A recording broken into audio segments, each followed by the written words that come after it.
just a few quick reminders. We're going to have an extra lecture this evening. Hannah Lee, she's a PhD student at Stanford, has a lot of experience at marketplaces like Airbnb and Opendoor.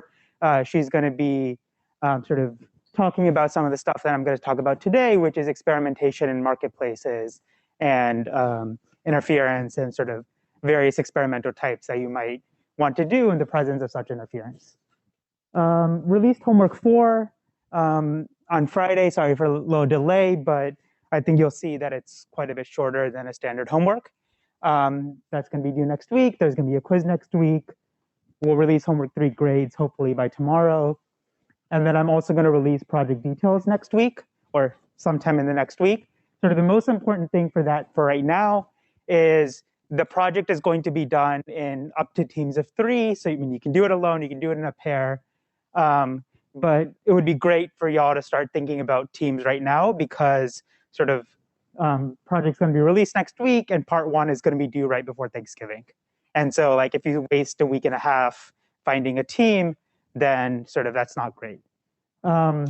I posted a Google form on EdSTEM for those of you who might want help finding a partner or finding a pair. Just fill it out and then I'll share the results with everyone who submits the form. So please do that as soon as possible. Any questions on logistics? Okay, great. Okay, so today we're going to pick up where we left off last time, which is challenges and common mistakes in A/B testing in online platforms. And so we're going to start with peaking. So I know I started giving the motivation on Wednesday last week, but I'll just maybe start over on that and get into what peaking is and why it might be a bad thing. And the second part of the homework is based on peaking. Okay, so what do I mean when I say peaking? What I mean is, so if we look back to the basic sort of template for an A/B testing, you have an idea, you give some percentage of your users that new idea and some percentage of the old idea. You decide the metric that you care about, and then you evaluate. A key part of that template was you decide how many samples, how many customers, or how long the test is going to run before you see any results, right? So in the most basic case, you just sort of, before you see anything, you decide that you're going to run this until you have n samples. And what a lot of modern online experimentation lets you get, or sort of tempts people to do, is to break this assumption, break this template. And so what do I mean? What I mean is, if any of you end up working in one of these companies that are really experiment driven, what you're probably going to see whenever you launch an experiment is a dashboard like this. The dashboard is going to sort of show in real time the results of the experiment, where this is how many visitors you've seen so far, this is how long it's been running, and then the sort of you have the original, and then you have all the variation, like all the treatment arms, and then you'll see all the objectives that sort of you cared to measure. And so this is a dashboard from the company called Optimizely, which has a really slick API to like help anyone run experiments really quickly. And what you'll see is sort of they're doing all the math for you for like, this is statistically significant, this is positive, this is negative, here's what you should like care for. And sort of the challenge, which I think a lot of people, or the need that a lot of people quickly recognize, is the approach I described above, where you fix the sample size in advance, is quite wasteful in a lot of experimental settings. And it's especially wasteful in online marketplaces where maybe most things don't work out, but some things like very obviously work out very quickly. And so because the above approach is wasteful, what people end up doing is they just continuously stare at the dashboard, or like every morning or every hour or whatever, they'll just like look at the dashboard. And you rely on the dashboard to tell you when things are maybe statistically significant, or if you don't care about hypothesis testing, sort of you look at like whatever this green number, and when it's like big enough that you're like, oh, I wanted this product to have a 25% improvement, and that's when I would launch, or 2% improvement, or whatever it is. And whenever it reaches that number, you sort of end the experiment. And so as soon as the results are significant, or the effect size is big enough, you end the experiment and you declare victory. And this is called adaptive sample size testing, right? So you're adjusting the experimental time, the length of the test, depending on the data that's coming in. So you're not fixing it ahead of time. Any questions on this procedure?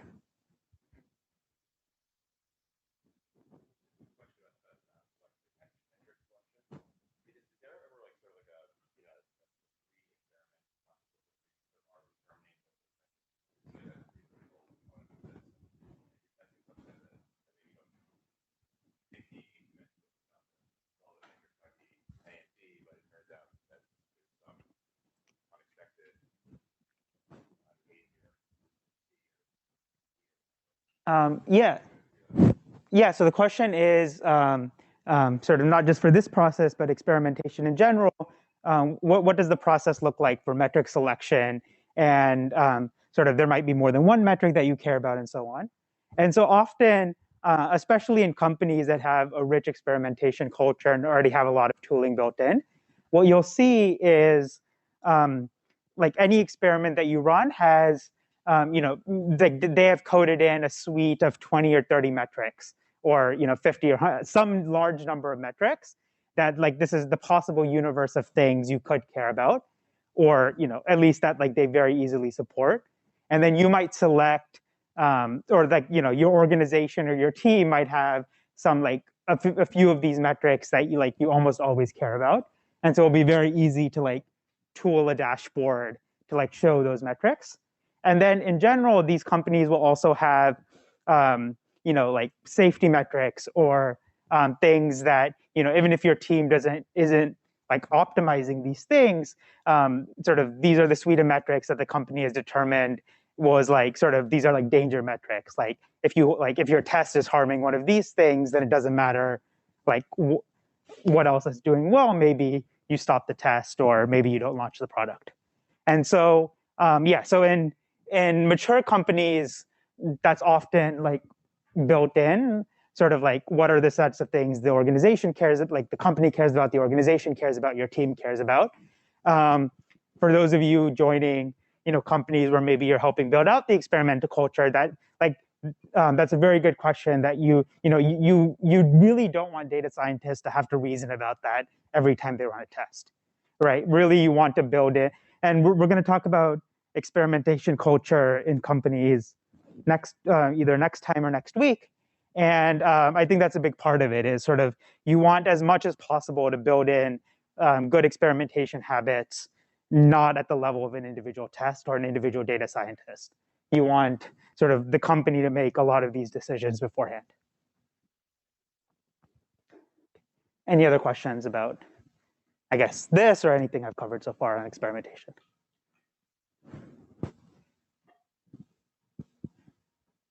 Okay. Yeah, so this is called adaptive sample size testing. And sort of maybe to add slightly, just to say this in terms, one sec. I think the lights are too much in here.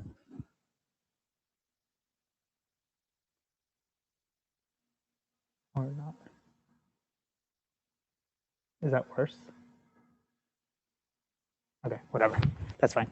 Okay, so to say this in math, to slightly the notation that we talked about last time, if or I think I slightly messed up, if your sample test effect is huge, just end the test early. And so what's an effect of this? Let me just walk you through what you might observe, and then we'll talk about why. So suppose 100 different individuals are running what's called an AA test. And so I haven't defined an AA test yet. An AA test is something that often many companies will do, or you should do to sort of test your entire experimental infrastructure, which is use the same exact arm for treatment and control. And what that helps you do is, I mean, that'll help you sort out the programming bugs of like your entire pipeline, but it'll also help you sort out the statistical bugs, like what mistakes are you making in your test, sort of your testing process. Because if an AA test, returns or consistently returns something either statistically significant or business-wide significant, where sort of it's saying that one arm is better than the other, then something is wrong with your process, right? Because by definition, the treatment and control were the same. Okay, so suppose 100 different individuals at your company are running AA tests. Then the true effect size is 0, right, by definition. And each person is just continuously looking at the dashboard and just staring at it and just waits for a significant result, right? So waits for that p-value to drop below 5%, or waits for the sample effect size, so y1 hat minus y0 hat, to be above a certain number. So how many will find a significant result and stop early? So it turns out if you simulate this, which you will do in the homework. So actually, so how many should? Okay, so before we get to how many do find a significant result and end early, what is it what you're expecting? You're not expecting 0% to find a significant result, because going back to a statistics class, what does a p-value significance level 0.05 means? A p-value significance level 0.05 means is if there truly is no difference. So if y1 minus y0 equals 0, then 5% of the time you will falsely declare that there is a difference, right? So that's what a significance level is trying to control by definition. And so by definition, we know that this is exactly the case that we're in, right? We're exactly in the case that there is no true difference. And so by the definition of a p-value, we know that 5% of the time, we're going to sort of falsely detect that there is a difference, that there is a statistically significant difference, that the treatment and control arm are different. And so if you repeat this procedure 100 times, then about 5 of the individuals you would expect to declare that one of the arms is better than the other. Are there questions about that? Okay, so that's what should happen. It turns out if you instead do the procedure that I outlined, you would get over half the people will find a significant result if they peak. So what you would have expected is about 5%. What you actually get is about 50 or something. Now, I don't know if this is the number that you'll get in the homework, but sort of just the exact numbers might differ and so on. But and this doesn't exactly describe the scenario in the homework. But yeah, so if you repeat this procedure with no true difference, then quite a bit of people will find out, will find a difference. And so what's going on? So this is what's called peaking, continuously monitoring the dashboard. And in general, it can dramatically inflate false positives. So dramatically inflate the number of times that you find a difference when in reality there is none. And so what's going on? So this in the dashboard, I know it might be a little hard to see. So this is the sort of the click-through rate, or the click-through rate difference between a treatment and control arm in an AA test over time, right? And so what this is showing is that clicks are random, right? So a customer comes in, and and even if in each arm that customer has a 10% chance of clicking, like sometimes they're going to click and sometimes they're not going to click. And so just by random chance, like maybe in one arm, the first few customers click, and the other arm, the first few customers don't. And so just by random, in that first few, if you just look at the first 10 customers or something, one arm might look way better than the other arm.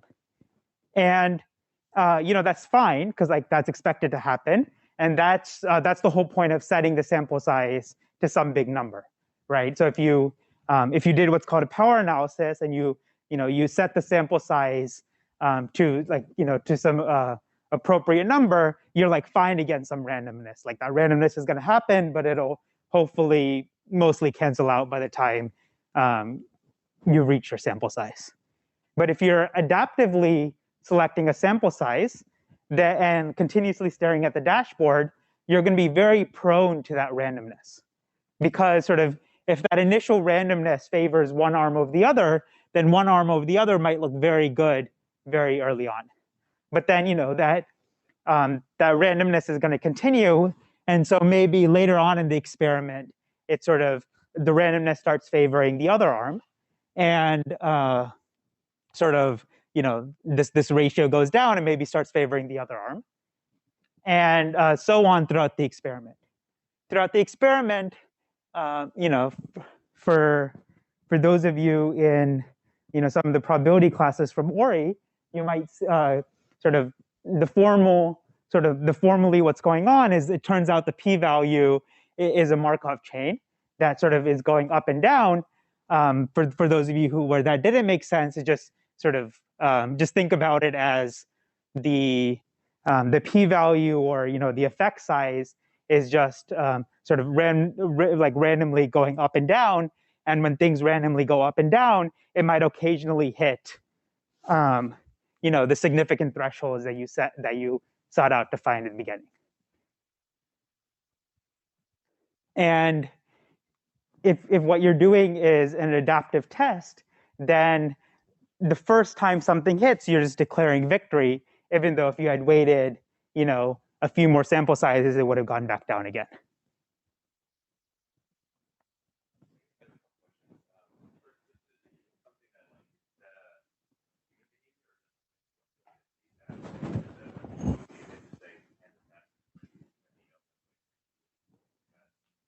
Yeah, so that's a great question. So the question is am I describing like a human process, like a human flaw, like a human behavioral thing, or is this like a process flaw? I would argue that it's the latter because of the former, right? So like what I describe, actually, let me just get to that in the next slide. I'm going to talk about that in a little bit.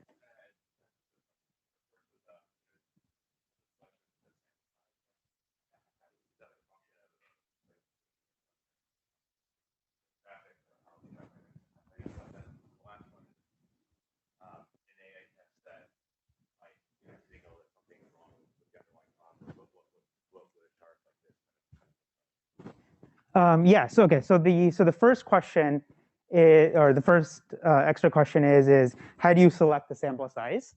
So I'm not going to too much cover this, and I'll cover some of this next time or next week. But if you go back to what y'all might have learned in an undergraduate statistics class or some other statistics class, you might have learned to do something called a power analysis, which is suppose you want to detect an effect size that's like you want your test to be sensitive enough to detect an effect size that's that one headline is 1% better than the other headline, and you want to be able to detect that like 80% of the time. Then there's like a slick little calculation you can do for how many samples you need to be able to detect that. And that's called a power analysis. I'm not going to cover basic power analyses in this class, but I would just recommend looking that up. But it turns out, and I will talk about some of this next week, or again, maybe Wednesday, that's actually not the right thing to do in a lot of online platforms, to do that type of power analysis, because that type of power analysis comes from like a very like old school science form of thinking where you want to find out if some hypothesis is true, and you run an experiment to find out, does like is the Higgs boson real or something, right? Is that sort of, it's a very classic like truth determining procedure. But in online platforms, you don't want, like, determining the truth is not what you care about. Ultimately, you want to launch things that make a big difference and not launch things that make a negative difference. And like maybe you're neutral about things that don't make a difference. And it turns out that because your actual objective is not finding out the truth, your actual objective is making money, it turns out you want to do a different kind of power analysis. And I'll talk about some of that later on. And then the second question is, what does this plot look like in an AA test? Is that the question again?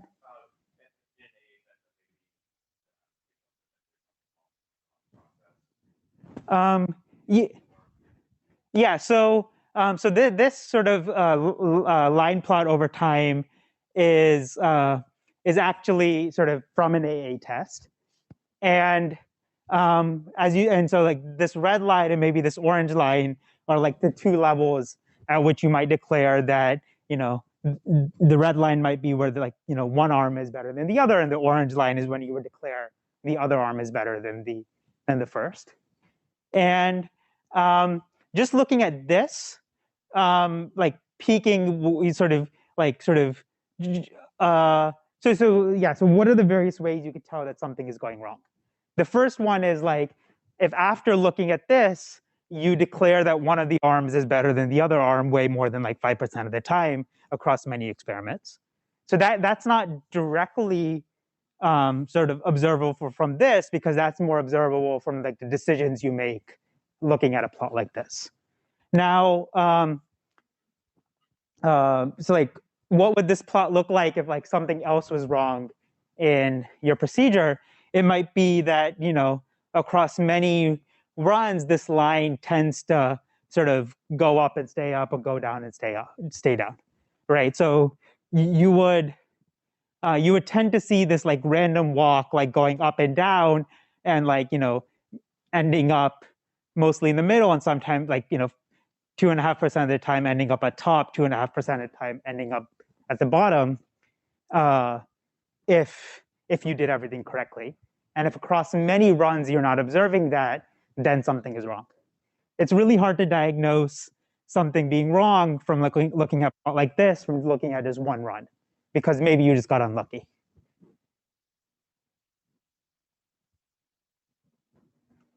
Any other questions here? Okay. And so if you wait long enough, there's a high chance that eventually you'll sort of cross one of these lines at least once.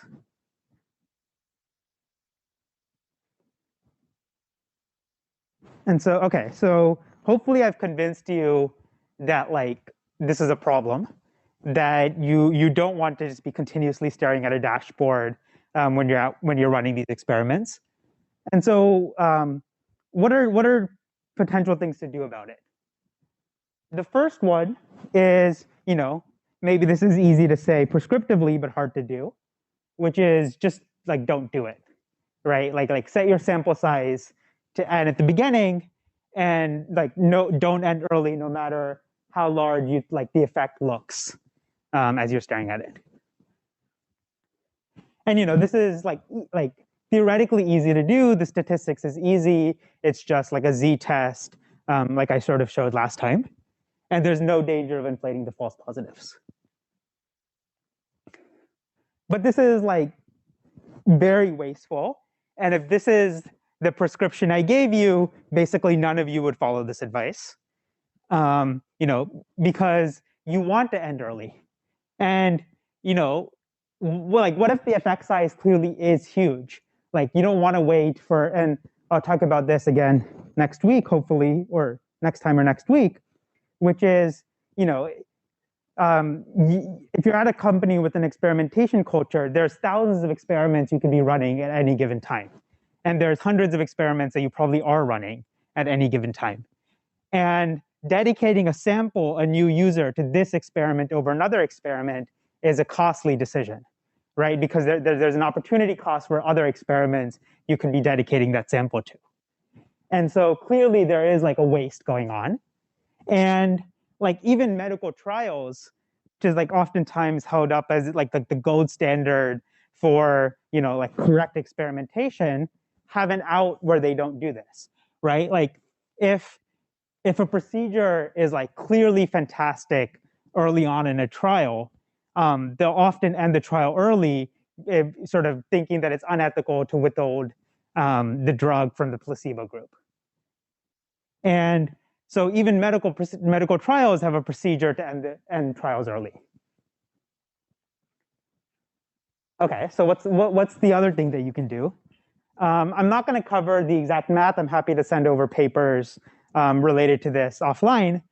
And this is the solution Optimizely ended up going with, which is peak, but do it in like an intelligent way. So it turns out you can adjust your p-values so that like they're quote unquote always valid. That like no matter when you look at it, sort of it's fine if you make decisions to stop now or stop a week from now or whatever.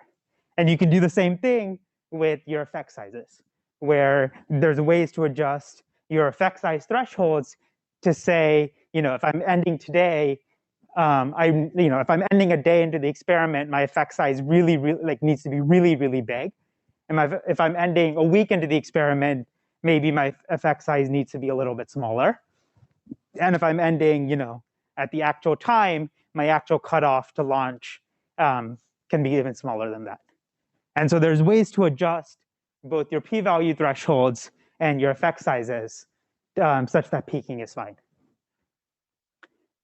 And this is the approach that Optimizely ended up implementing on their dashboard. And hopefully, if you're at a big company with an established experimentation culture, hopefully they've done something like this. Hopefully they've made it easy for like individual data scientists to stare at dashboards and still make the right decision.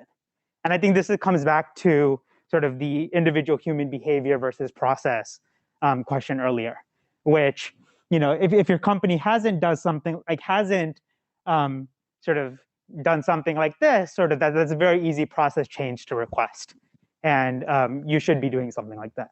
And, you know, if you're at companies that are trying to establish an experimentation culture, this is like an easy change to make early on, because, you know, someone just has to figure out the fancy statistics once and code up the fancy statistics once, and then every data scientist using the dashboard just has to like do the same behavior they would always do. Any questions about peaking?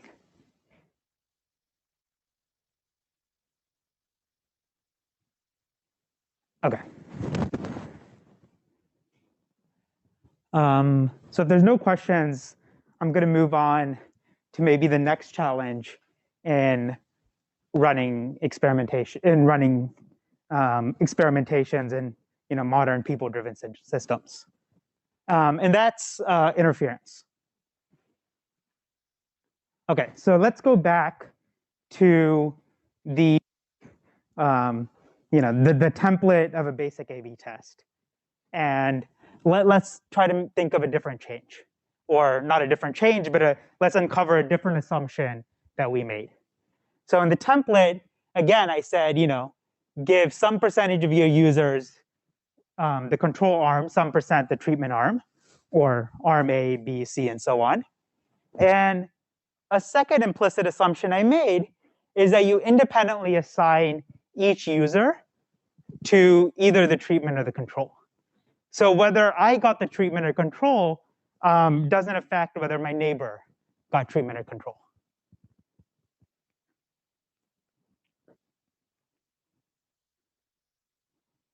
And so what I'm going to claim now for the rest of today's lecture, and actually this is what tonight's guest lecture is going to be on, and we're going to cover more of this on Wednesday, is that assumption is not true. Is we can't independently assign each user to treatment or control. And this is probably the core challenge in running experimentations in modern markets. It's often the core reason that experimentation in online marketplaces differs from standard medical trials, and probably the area of biggest active research in experimentation today. Okay, so before we dive into interference, let's maybe think back to what is the goal of the experiment in the first place. So the goal of the experiment is you want to be able to make a launch decision, like should I launch this product or not?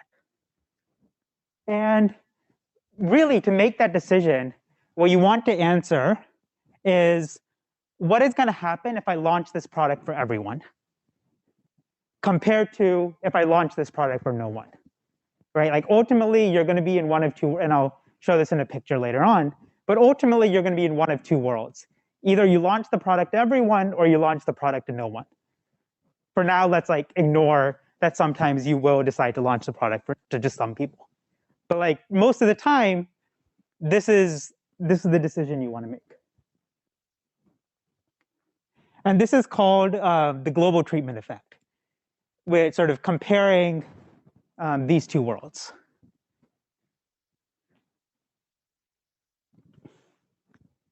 And what we've done so far is we give some people the treatment and some people the control. And we claim that the difference y1 minus y0, or I forgot hats, that the difference y1 hat minus y0 hat is an approximation for this thing that we care about at the individual level, right? So for this is the effect for each individual. And so the implicit assumption behind doing that is if I give some people the treatment at the individual level, that's equivalent to giving everyone the treatment.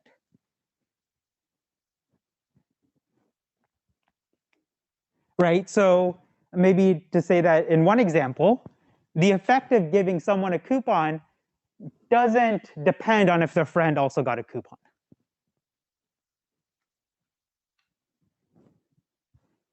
And this assumption is often violated, that in many of the settings where y'all might be running experiments, this is not a true assumption.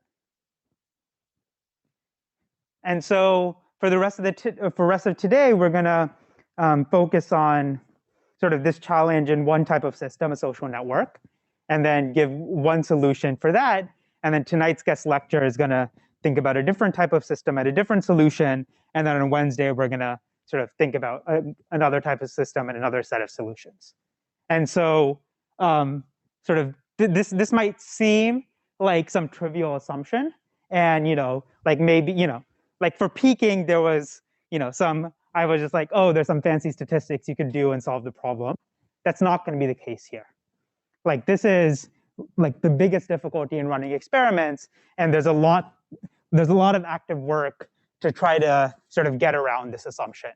And you have to make quite a few bigger changes in your experimentation to get around this assumption. And so the two reasons we're going to talk about why this assumption is violated, and I'll do this in pictures in a few slides, is the first one is social network effects. So literally, if I get a coupon, I might tell my friend that they have a coupon, or whether I buy also depend. I might ask all my friends for the prices they're getting, and then buy if it's a good deal or something. Or capacity constraints. So if I get a coupon and I buy something, then my friend can't buy the same thing because they ran out. And again, we're going to spend a lot more time on this. Are there questions about this high-level motivation?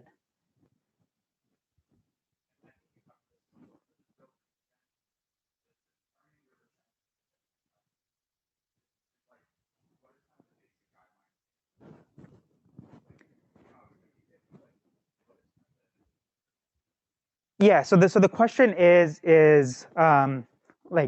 what is the determination for that X% that I said?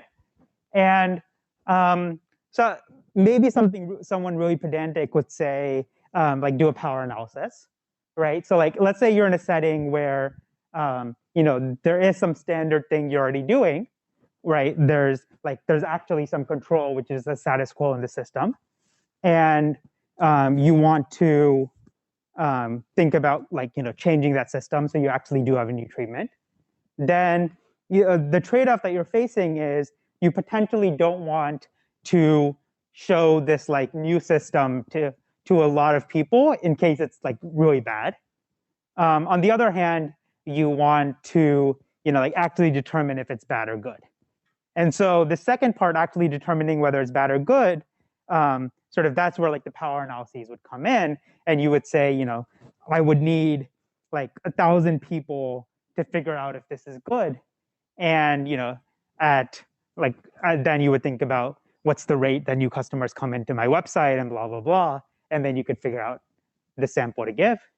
But then you would trade that off with sort of maybe you don't want that number to be 90 or something, right? Because like for that power analysis, then you need to start thinking about like sort of, do I need a control at the same time as my treatment, right? So like if I just do 10% to control, then do I actually have enough data to figure out what like the old system would have done in the same amount of time? In reality, most like sort of what you often end up with is, like in the homework example, there is no such thing as a control, right? There's just like 4 options. You're going to run with one of them. Then oftentimes people just like, do it evenly. And like that's like a good default. And you have to have good reason to not do like even, sort of just split it evenly.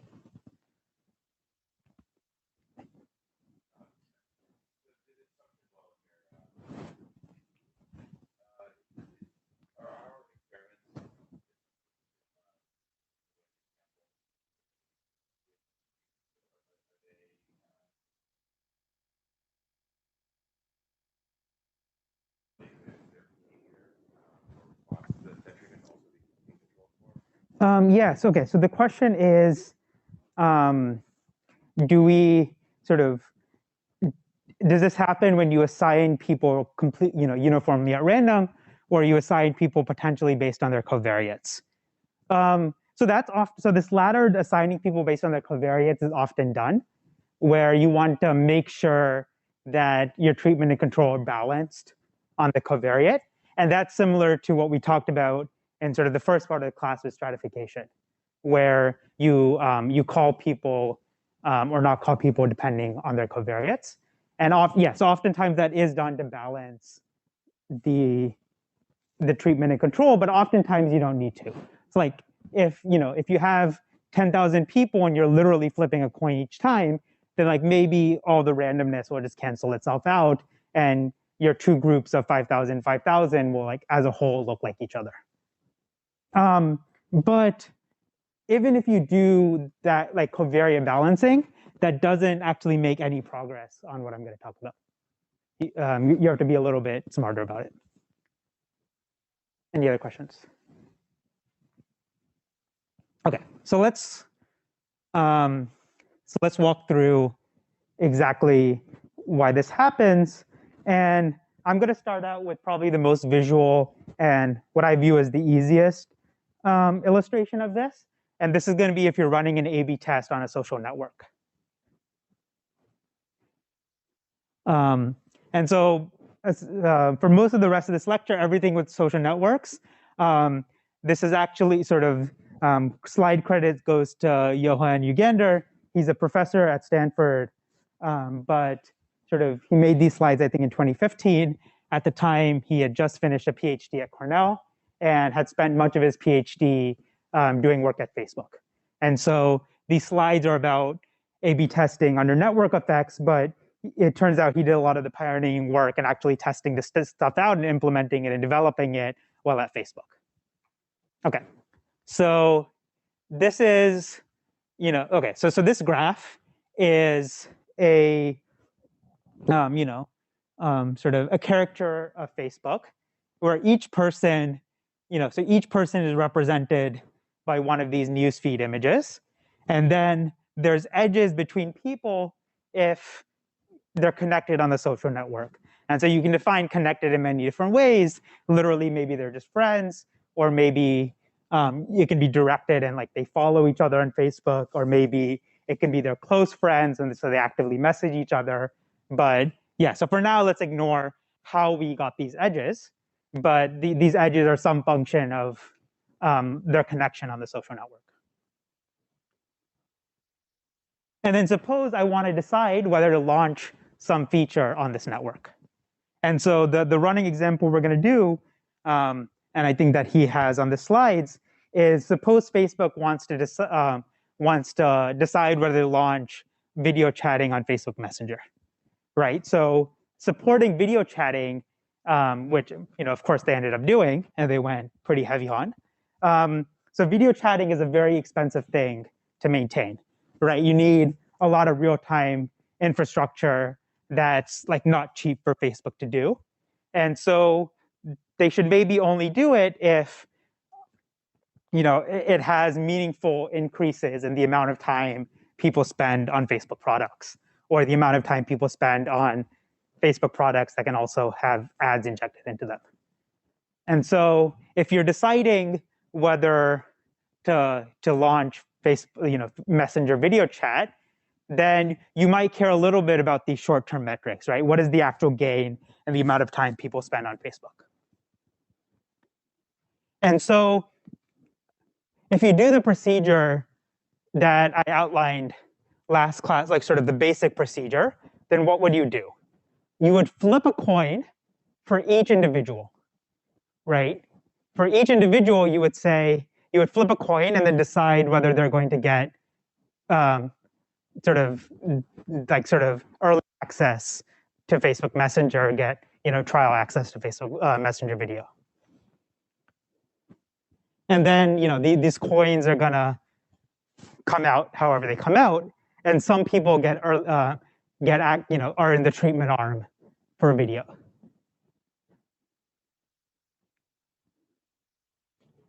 And okay, so this is what the experiment will look like, right? So some people get video and some people don't. But this looks very different from the two worlds we want to compare, right? The two worlds we want to compare are the status quo world, where no one gets video chat, where it's just not a feature available on Messenger, or a world where everyone has video chat, that everyone on all of Facebook has access.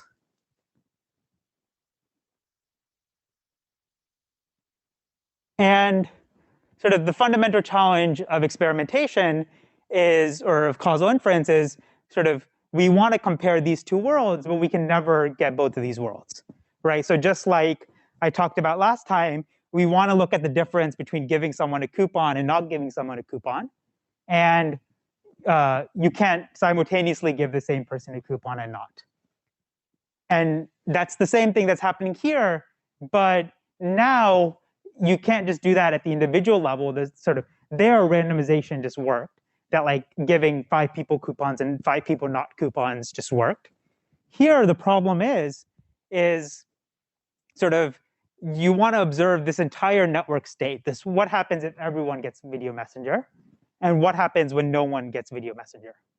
And the claim, which sort of I'll dive into in the next few slides, is while flipping the coins individually just worked for the coupon example, it doesn't work for the social network example. And it doesn't work in modern online marketplaces. And so why is that? Okay, so this is one universe where no one is getting coupons. And there's multiple effects to what happens if you launch video chat. Or in general, there's multiple effects to launching any treatment. So, okay, so this is the first universe. No one gets video chat. And then, the first effect that we might want to measure, it's what's called the direct effect. So, okay, so no one has video chat. Now you give one person video chat. or you give one person a coupon, right?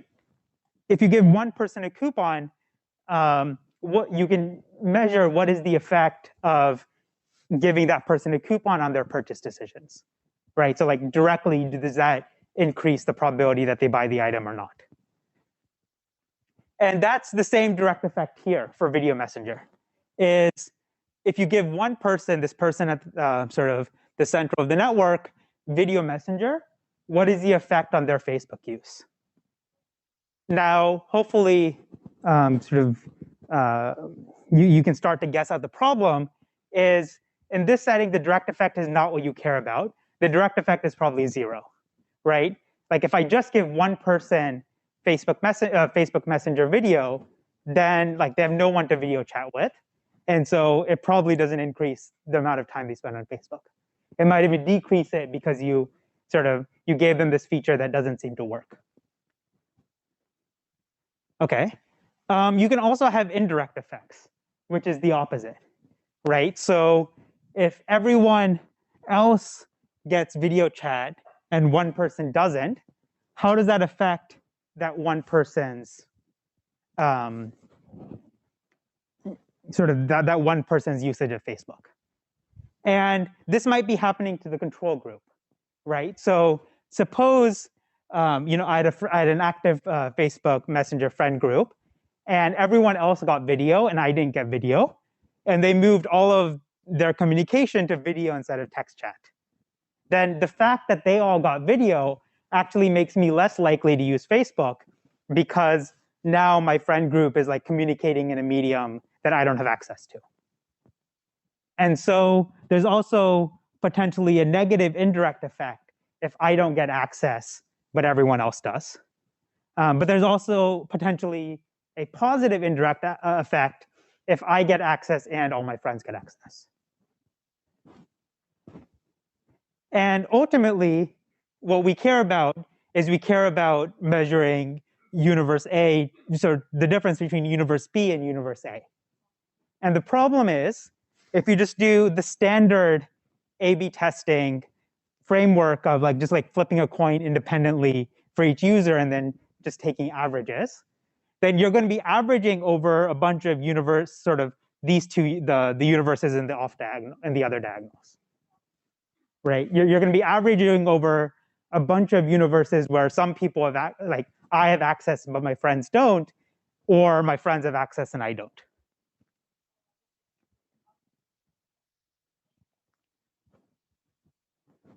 Any questions?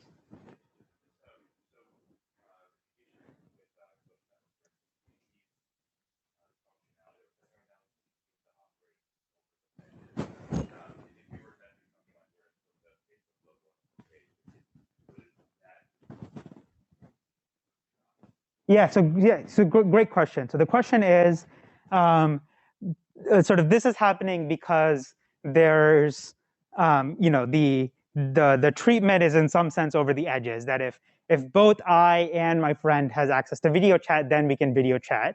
But if only I have access and no one else has access, then maybe it doesn't. And so it would be tempting to believe that there's a lot of things Facebook can do that don't have this feature, that maybe if they're just testing the placement of the logo or the blue or whatever, then maybe some of these effects won't happen. And certainly it will be less, right? Certainly doing UI changes on the website will have less than video chat that's very explicitly between two people. But you can't escape this on a social network, because if there's this really ugly user interface that makes me stop using Facebook and stop posting things, then of course I'm the only reason my friends are using it is because I post funny things on Facebook. And so if I stop using Facebook, then they're going to stop using it, right? So you can't escape these direct and indirect effects on something that's inherently a social platform.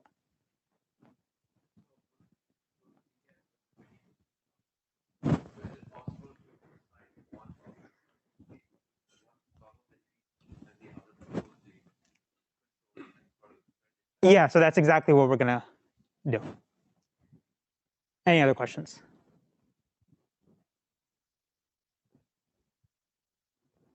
Okay.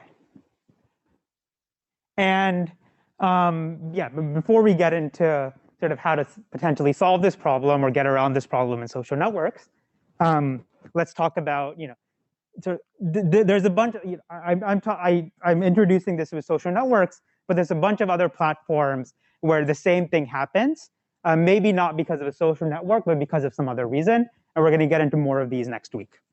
But so of course, anything like a chat or communication service or a social product design, anything with an underlying social network where part of the value of you using the platform is based on your friends using the platform, you're going to run into something like this, and you're going to run into something like this even if the treatment that you're testing does not explicitly take advantage of like the social aspect.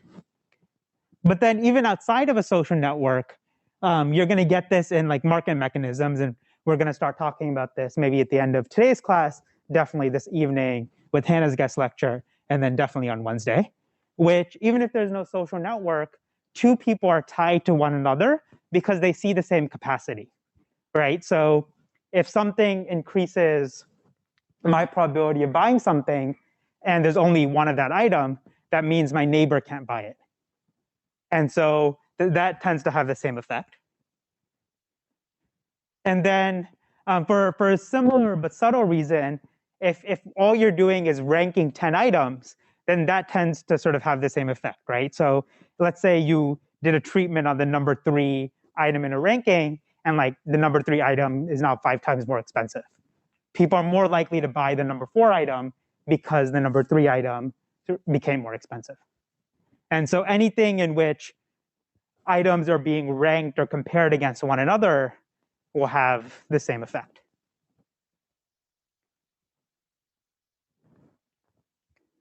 Okay, so what can you do about this? So we're going to roughly split this into 2 parts. The first one is, I guess we'll start second part first. So the first one we're going to discuss is analysis, which you still run an experiment exactly like sort of our naive experiment. You still flip coins individually for each person, but then you change how you do your analysis such that that's fine, that you actually end up getting what you want.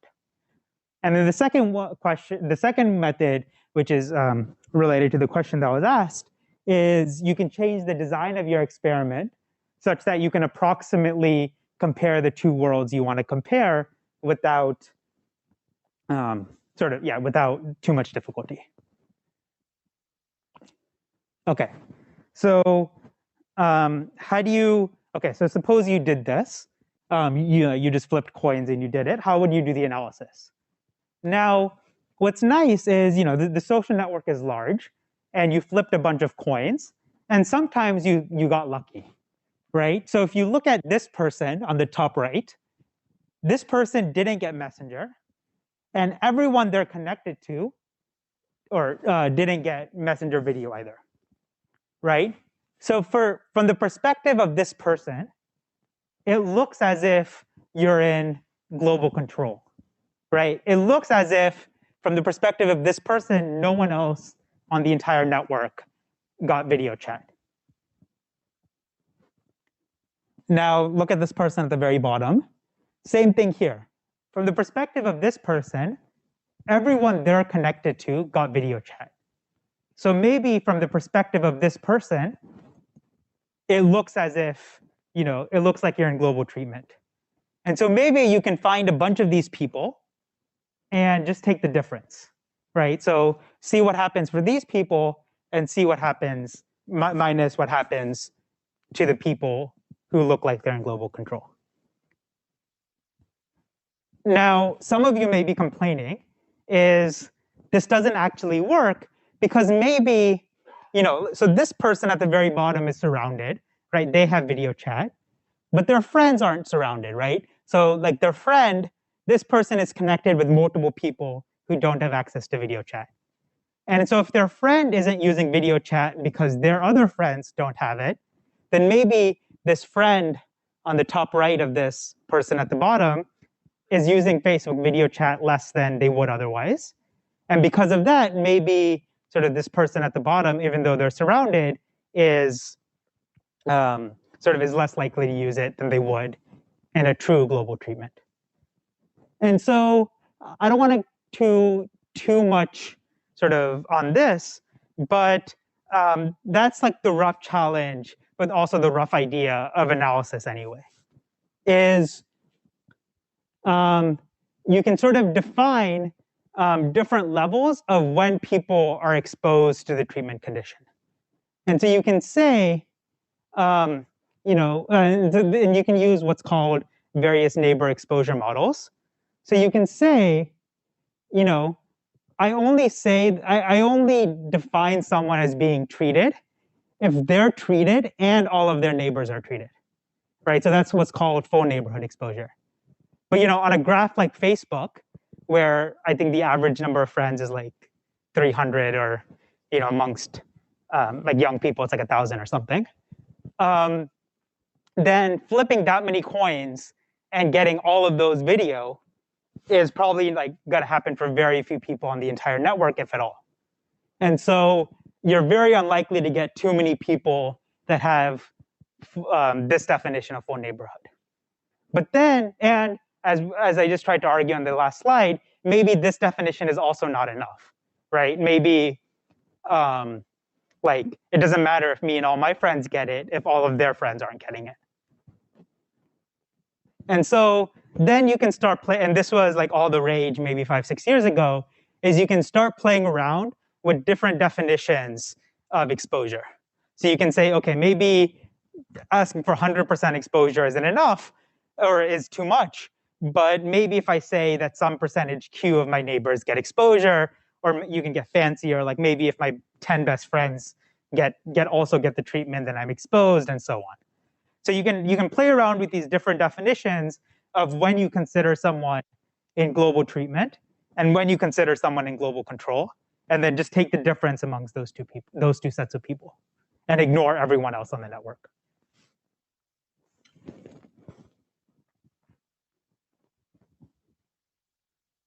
I'm going to pause here for questions.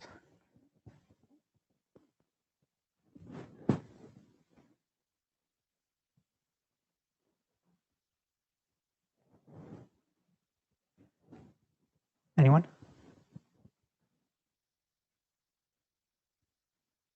Come on, there has to be one. I need to drink water, so I'm going to pause anyway.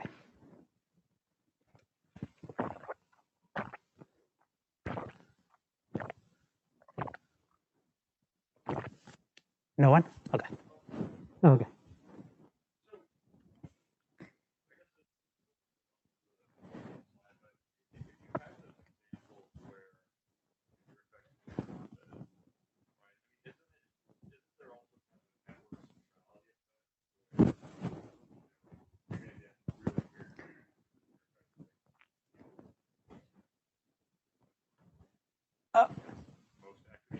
Yeah, no, I think that's excellent. And sort of, yeah, I don't want to get into that, but I think, yeah, so you're exactly right, is the danger of doing something like this is now you have a selection effect.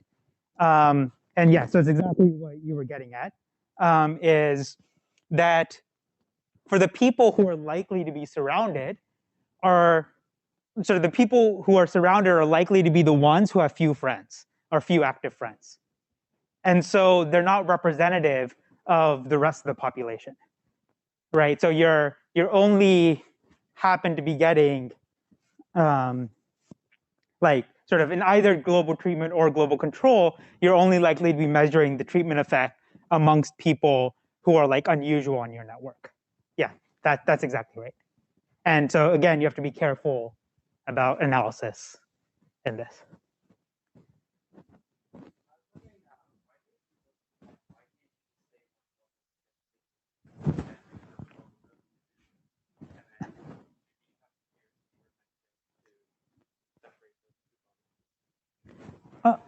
Yeah, so we're about to get that in the next slide. Yeah, so this is like analyzing if you're just flipping a coin individually for each person. But there's no reason you have to do that, right? Your Facebook, you can run experiments however you want. And so maybe the idea is that you can, and I think a few people now have asked questions about why can't you do this instead? And the answer is you can do this. That why not design the experiment such that there's some like large bubble of people who get the treatment and some large bubble of people who get the control. And on the interior of that bubble, so like, for people who don't have friendships, in another city, for like, then maybe you're fine. Maybe you actually do get global treatment and control. And this is probably the workhorse of experimentation in large online platforms, is doing exactly this idea. Now, this idea has a lot of challenges, and hopefully we'll cover some of them and today and tomorrow, or today and Wednesday. Okay, and so what's the most naive way to do this? The most naive way to do this is actually how Facebook used to run all of its experiments, which is just run all of its experiments, run all of its launch all of its products in New Zealand first, treat the rest of the world as control, and then see what happens. And why New Zealand? Because New Zealand, and so this is circa 2015, the Facebook graph, where lines are brighter amongst areas where people tend to be connected to each other. And so of course, within a country, a lot of people are connected. And then there's also a lot of cross-country things for like geographically like close groups of countries. And so why New Zealand is because New Zealand is English-speaking, westernized, and for I was about to say better or worse, but for worse, Facebook only cares about English-speaking, westernized countries. When launching products, they care about making money elsewhere. But so for better or worse, it's a rich. Sorry, that was too opinionated. One could claim the rest of what I said. Yeah. So why New Zealand is because New Zealand is like the United States in many ways, except that it's a bunch of people who are only connected to other people in New Zealand and not connected with the rest of the world. And so in some sense, New Zealand is this like densely connected cluster that you can run experiments in and mimic as if you're in global treatment.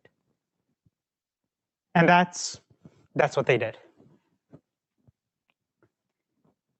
Okay, but like once you have this idea, then like clearly this is inefficient in many ways, right? You're probably running into some like long-standing biases if of all kinds, if you just repeatedly test products in one country as opposed to the rest of the world.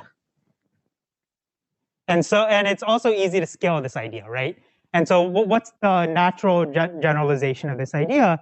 It's called graph cluster randomization, where you have your social network graph, you find clusters within that graph. So maybe you can think of clusters as maybe cities, right? So Houston, New York, whatever. But it's not exactly cities because many people in New York may be connected to people in Boston, but not from people in Austin or something. But yeah, so you find clusters on your graph, and then instead of randomizing individuals, you randomize clusters.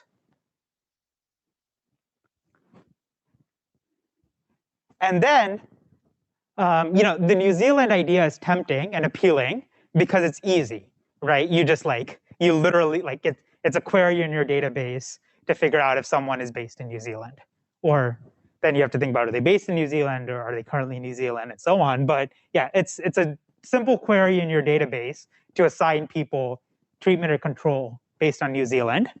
It's a little bit harder to algorithmically find these clusters on the graph where this cluster is not is densely connected within, but not very connected outside.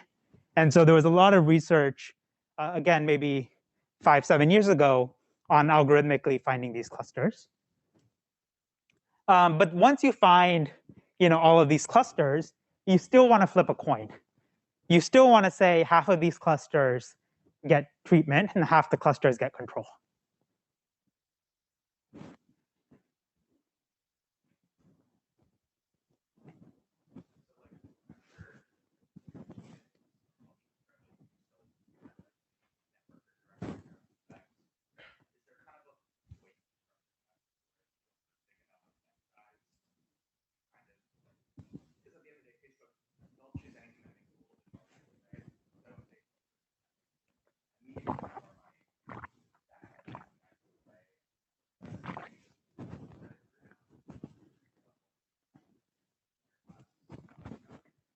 Yeah, so I'll answer / maybe paraphrase the general version of the question, which like this clearly helps, but it's not perfect, right? Where like, you are going to have the random person in New York who is connected with a lot of people in like wherever else, right? And so this is certainly not a perfect approach, and you might want to do analysis techniques that take that into account, right? So like even with this approach, you can't get away from those like surrounded, not surrounded analysis techniques, those like exposure model techniques that I talked about earlier.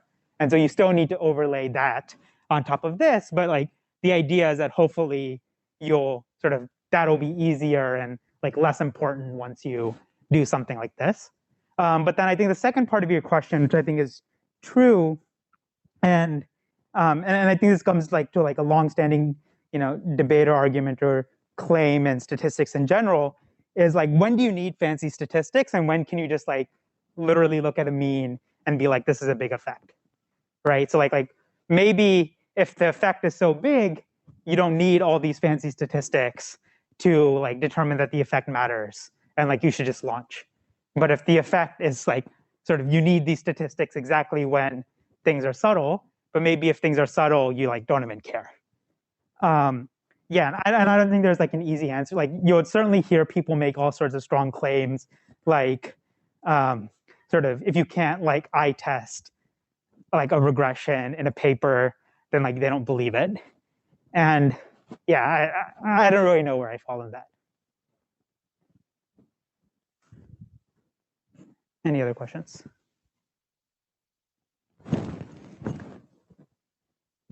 Okay. Yeah, and so yeah, I think I already said this. The goal is to manufacture clusters where there's a lot of people in who would be exposed into global treatment and control.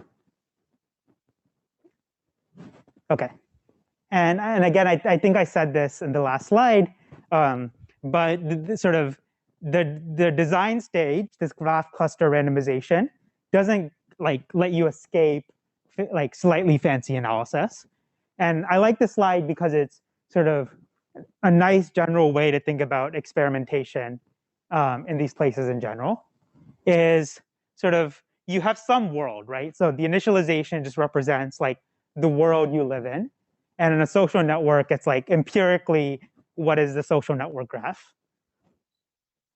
And then on top of this world, you need to do an experimental design. So you need to say, given this world, given these like capacity constraints, or given this social network or connection graph or whatever, this is the experiment I should do to try to maximize mimicking global treatment and global control, to mimic the world where everyone gets video chat and no one does. And then you run the experiment. But then you have to go back and actually analyze that experiment.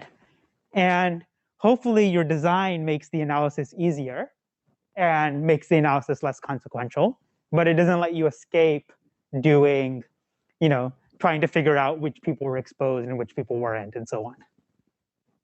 And so ideally, what I want y'all to take away from this is, as much as possible, try to have a good,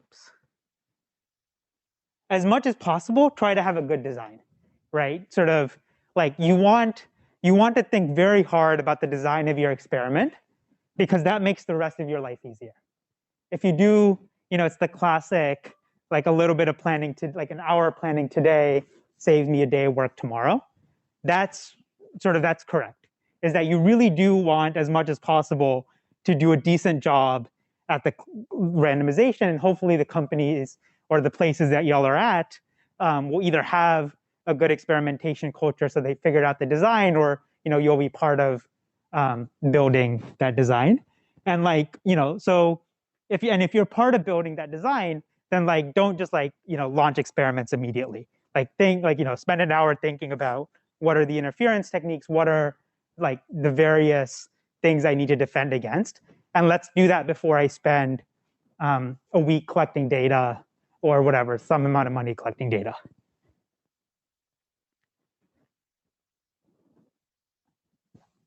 Any questions here? Okay. And then the second general lesson I want y'all to extract from this is sort of this idea of the unit of randomization. So, and the reason I have this slide is because a danger of me presenting sort of graph cluster randomization earlier is it's tempting to think that's just a perfect solution, right? Of course, just pick cities or pick New Zealand or whatever, and sort of randomize at that level, and then you're done. But that does come with a trade-off, right? So what's the trade-off? So as hopefully you're convinced by now, if I randomize at the individual level, then individual what I'm going to call the unit of randomization is the individual, right? I flipped a coin for each person.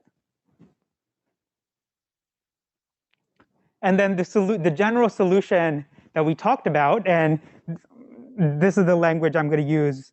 Actually, this is the language Hannah is going to use, I think, this evening. I'm going to use on Wednesday.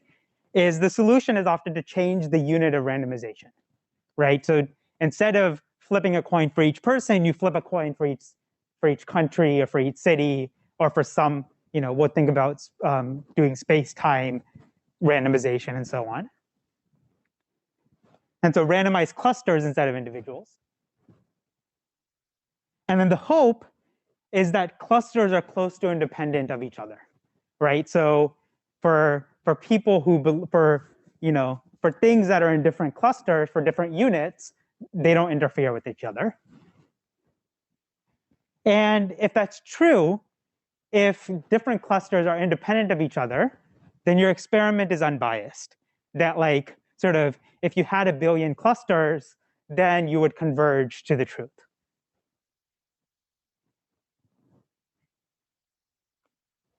Now, what's the downside? The downside is that, and again, I didn't cover this too much last time, but in general, your experiment variance, which is bad, so variance is bad, variance goes down with the sample size. So as you get a bigger and bigger sample size, you get less of a variance.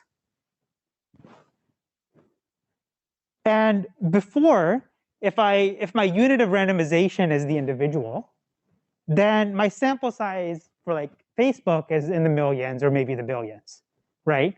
I have a lot of potential users that I can randomize.